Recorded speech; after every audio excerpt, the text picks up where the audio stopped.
مسیح کے نہایت قدوس جلالی اور بابرکت نام میں آپ سب کو سلام۔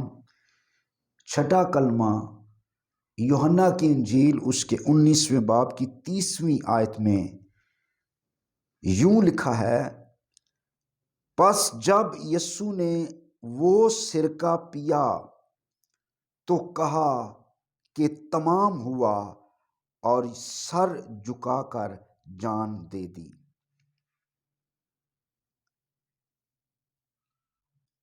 تمام ہوا یہ کام کو مکمل کرنے کی، کہ جو باپ نے کام اس کے ذمے کیا تھا اس کو مکمل کیا اور سر جھکا کر جان دے دی۔ یعنی کائنات میں آج تک ایسا کوئی نہیں آیا۔ یہ سر جھکا کر جان دے دی یعنی اس کی کوئی جان نکالنے والا نہیں ہے، وہ اپنی جان خود دے رہا ہے۔ کس کی جرت تھی کہ اس کی جان نکالے، لیکن یسوع مسیح نے سر جھکا کر جان دے دی۔ اور متی کی انجیل اس کے 27ویں باب کی 50ویں آیت میں لکھا ہے کہ اس نے چلا کر کہا، میں اپنی روح تیرے ہاتھوں میں سونپتا ہوں، اور یہ کہہ کر اس نے اپنی جان دے دی، اور ہیکل کا پردہ اوپر سے نیچے تک پھٹ کر 2 ٹکڑے ہو گیا، اور زمین لرزی اور چٹانیں تڑک گئیں اور قبریں کھل گئیں۔ یعنی آج تک اس دنیا میں ایسا کوئی نہیں آیا کہ جو جان دے تو چٹانیں تڑک جائیں اور قبریں کھل جائیں۔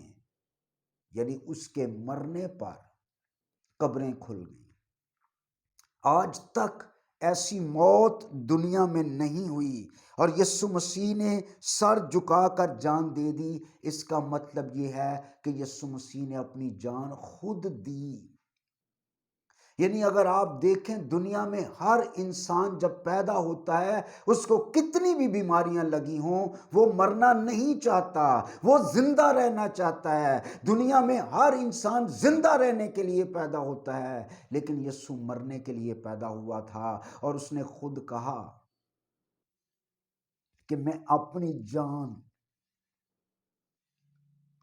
تمہارے لیے فدیے میں دوں گا، اور سر جھکا کر جان دے دی۔ یعنی کوئی اس کی جان نکال نہیں رہا، بلکہ خود وہ اپنی جان دے رہا ہے تاکہ ہماری زندگی بچ جائے، تاکہ ہم گناہوں سے نجات پا جائیں۔ اور یسوع مسیح نے اس کام کو صلیب پر مکمل کیا، اور کلام میں لکھا ہے گناہوں کی وہ دستاویز جو ہمارے خلاف اور ہمارے نام پر تھی مٹا ڈالی۔ وہ دستاویز جو ہمارے خلاف اور ہمارے نام پر تھی مٹا ڈالی۔ اس آیت کا پس منظر یہ ہے کہ رومی کلچر میں جب کسی کو سزائے موت کی معافی ملتی تو جو قاضی ہوتا، جج ہوتا، وہ اس فائل کے اندر ایک سوراخ کر دیتا، اسی پینسل سے، اسی قلم سے جس سے وہ اس کی معافی لکھتا تھا، اور اس فائل کو ایک لکڑی پر چوک میں لٹکایا جاتا، اور یہ اعلان کیا جاتا کہ اس شخص کی سزا معاف ہو گئی ہے۔ یعنی آپ غور کریں، جب چوک میں ایک فائل کو لٹکایا جاتا، فائل میں کیل ٹھونکا جاتا تو ایک شخص کی معافی ہو جاتی۔ تو جب یسوع مسیح صلیب پر لٹکا ہوا ہے اور اس کے ہاتھوں اور پاؤں میں کیل ٹھکے ہوئے ہیں، جب ایک فائل کو لٹکانے پر ایک سزائے موت کا مجرم معاف ہوتا ہے، تو جب یسوع مسیح خود صلیب پر لٹکا ہوا ہے تو ہماری گناہ کیوں نہ معاف ہوں گے، ہماری سزائیں کیوں نہ معاف ہوں گی۔ اس لیے میرے عزیزو، چھٹا کلمہ تمام ہوا، میں نے اپنا کام مکمل کر دیا۔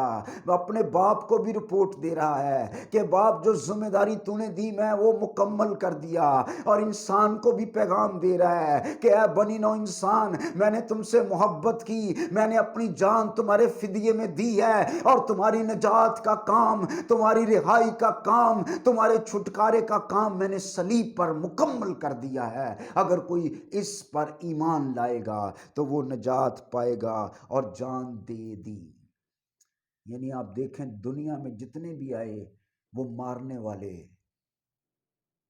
اور جان لینے والے تھے، لوگ جان لے کر فتح کرتے تھے، لوگ مار کر فتح کرتے تھے، یہ واحد فاتح ہے جو جان دے کر فتح کرتا ہے۔ ایسے فاتح دنیا میں نہیں آیا۔ اس فاتح کی دنیا میں عبادت کریں، اس فاتح کو سجدہ کریں، اس فاتح کی ستائش کریں کہ اس نے ہماری نجات کا کام تمام مکمل کر دیا۔ خداوند اس کلام کے وسیلے سے آپ کو برکت دے، آمین۔